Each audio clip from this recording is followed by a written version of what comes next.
Right BRS meeting కి సంబంధించిన breaking news చూస్తున్నాం. తెలంగాణ భవన్ లో బీఆర్ఎస్ విస్తృత స్థాయి సమావేశం ప్రారంభమైంది. ఎర్వలి ఫామ్ హౌస్ నుంచి వచ్చిన కేసీఆర్ సికింద్రాబాద్ పాస్పోర్ట్ ఆఫీస్ కు వెళ్లారు. అక్కడి నుంచి నందినగర్ ఇంటికి వెళ్లిన కేసీఆర్ తెలంగాణ భవన్ కు చేరుకున్నారు. ఇక చాలా గ్యాప్ తర్వాత తెలంగాణ భవన్ కు వచ్చిన కేసీఆర్ కు పార్టీ శ్రేణులు ఘన స్వాగతం పలికాయి.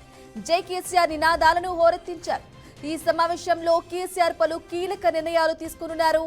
అయితే కాంగ్రెస్ పాలనా తీరు, పార్టీ బలోపేతం, స్థానిక సంస్థల ఎన్నికలు, పార్టీ ఫిరాయింపుల అంశాలపై చర్చించనున్నారు. ఈ నెలాఖరిలోపు భారీ బహిరంగ సభ నిర్వహించాలని యోచన చేస్తున్నారు.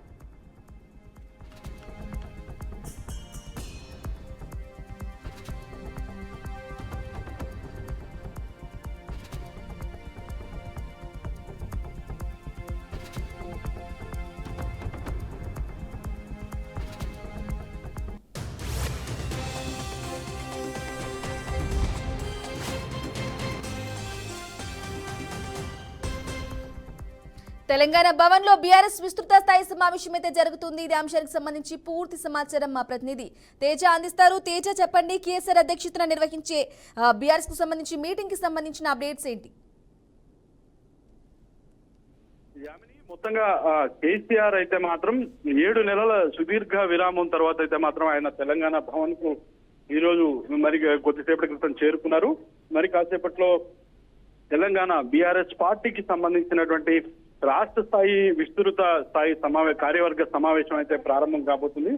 ఇదే నేపథ్యంలో మొదటగా ఎర్వలి ఫామ్ హౌస్ నుంచి బయలుదేరినటువంటి కేసీఆర్ అయితే మాత్రం ఆయన మొదటగా సికింద్రాబాద్ పాస్పోర్ట్ ఆఫీస్ కి వెళ్లారు. అనంతరం అక్కడి నుంచి నందినగర్ లో ఉన్నటువంటి నివాసానికి వెళ్లి కాసేపు విశ్రాంతి తీసుకున్న తర్వాత అక్కడి నుంచి తెలంగాణ భవన్ కి అయితే కేసీఆర్ చేరుకున్నారు. తెలంగాణ భవన్ కు చేరుకున్నటువంటి కేసీఆర్ కి అయితే మాత్రం చాలా పార్టీ శ్రేణులంతా కూడా ఇటు ఎమ్మెల్యేలు, ప్రస్తుత ఎమ్మెల్యేలు, మాజీ ఎమ్మెల్యేలు, అదేవిధంగా ఎమ్మెల్సీలు, మాజీ ఎమ్మెల్సీలు, మాజీ ఎంపీలతో పాటు రాష్ట్ర స్థాయి, జిల్లా స్థాయికి సంబంధించినటువంటి నాయకులంతా కూడా చాలా భారీగా కూడా ఇక్కడికి తెలంగాణ భవన్ కు చేరుకున్నారు. భారీగా ఘన స్వాగతం లభించింది.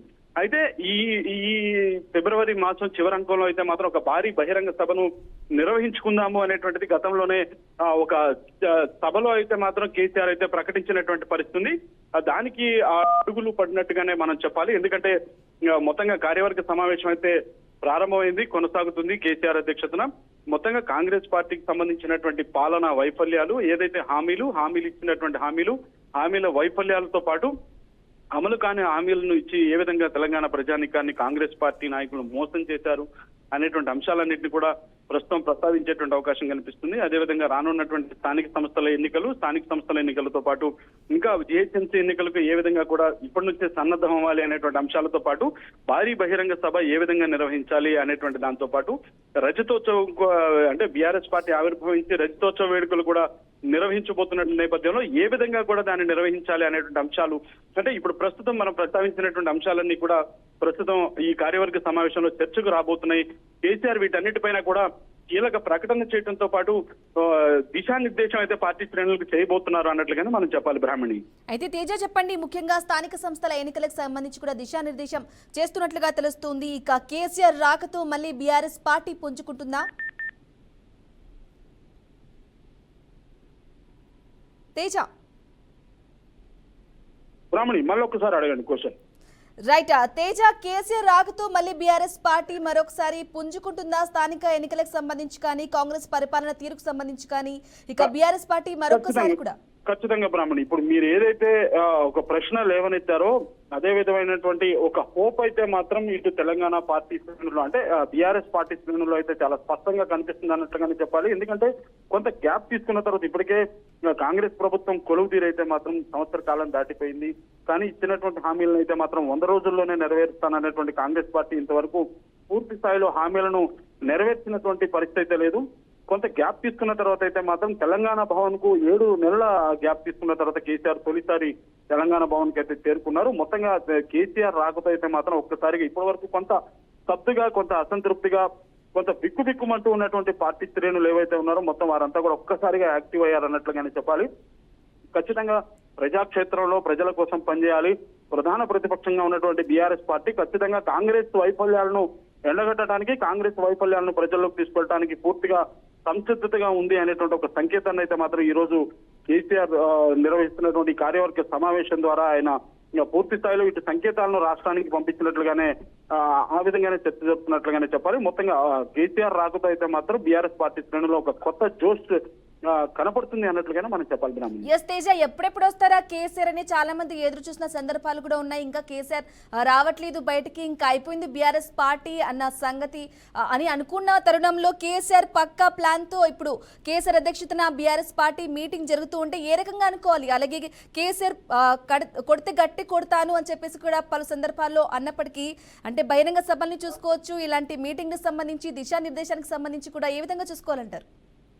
ఖచ్చితంగా బ్రాహ్మణులు, ఎందుకంటే కేసీఆర్ అయితే మాత్రం అంటే చాలా సుదీర్ఘ రాజకీయ అనుభవం ఉన్నటువంటి రాజకీయ నాయకుడు కాబట్టి అంటే ఒక పార్టీకి అంటే కాంగ్రెస్ పార్టీకి ప్రజలు అధికారం కట్టబెట్టిన తర్వాత ఖచ్చితంగా ప్రభుత్వం కొలువు తీరిన తర్వాత ఖచ్చితంగా ప్రభుత్వం ఏ విధమైనటువంటి హామీలు ఇచ్చిందో ఆ హామీలకు ప్రజలంతా కూడా ఆకర్షితులవడమే కాకుండా అధికారాన్ని కాంగ్రెస్ పార్టీకి ఇచ్చారు. కాబట్టి ప్రజలు ఇచ్చినటువంటి తీర్పును గౌరవిస్తూ కేసీఆర్ అయితే మాత్రం కాంగ్రెస్ పార్టీకి అయితే మాత్రం ఒక సంవత్సర కాలం గడువిచ్చినటువంటి పరిస్థితిగానే చూడాలి అనేటువంటి చర్చ జరుగుతుంది. ఇదే విధమైనటువంటి వ్యాఖ్యలన్నీ కూడా ఇదే విధమైనటువంటి విమర్శలు రాజకీయ విశ్లేషకుల నుంచి కూడా వస్తున్నటువంటి పరిస్థితి ఉంది. కాబట్టి మొత్తంగా ఒక సంవత్సర కాలం గ్యాప్ ఇచ్చారు. గ్యాప్ ఇచ్చిన తర్వాత ఏ మాత్రం కూడా కాంగ్రెస్ పార్టీ ఇచ్చినటువంటి హామీలను వాటిని నెరవేర్చడంలో ప్రజలను ఆదరణ చూరగొనటంలో వైఫల్యం చెందింది. కాబట్టి ప్రజలు తీవ్ర ఇబ్బంది పడుతున్నారు. ప్రజల పక్షాన మాట్లాడటానికి కేసీఆర్ ప్రధాన ప్రతిపక్ష పాత్ర పోషించడానికి ఇక సుదీర్ఘ విరామం తర్వాత బయటకు వచ్చారు. ఇక ఎడతెరిపి లేకుండా అయితే మాత్రం వరుసగా ప్రజాక్షేత్రంలోనే పూర్తి స్థాయిలో ఉండాలి, ప్రజల కోసం పోరాడాలి అనేటువంటి ఒక నినాదము, ఒక దృఢ నిశ్చయంతో కేసీఆర్ బయటకు వచ్చారు అన్నట్లుగా కూడా బీఆర్ఎస్ పార్టీ నాయకులంతా కూడా చెప్తున్నటువంటి పరిస్థితి. ఇదే నేపథ్యంలోనే మాత్రం ఈ రోజు జరిగేటువంటి కార్యవర్గ సమావేశంలో అయితే మాత్రం కేసీఆర్ పలు కీలకమైనటువంటి సూచనలు చేయటమే కాకుండా పార్టీకి ఒక పార్టీ శ్రేణులకైతే మాత్రం ఒక పిలుపునివ్వడంతో పాటు బలమైనటువంటి ఒక దిశానిర్దేశం చేయబోతున్నారు అన్నట్లుగానే మనం చెప్పాలి. గ్రామీణ right Teja, thank you for the updates.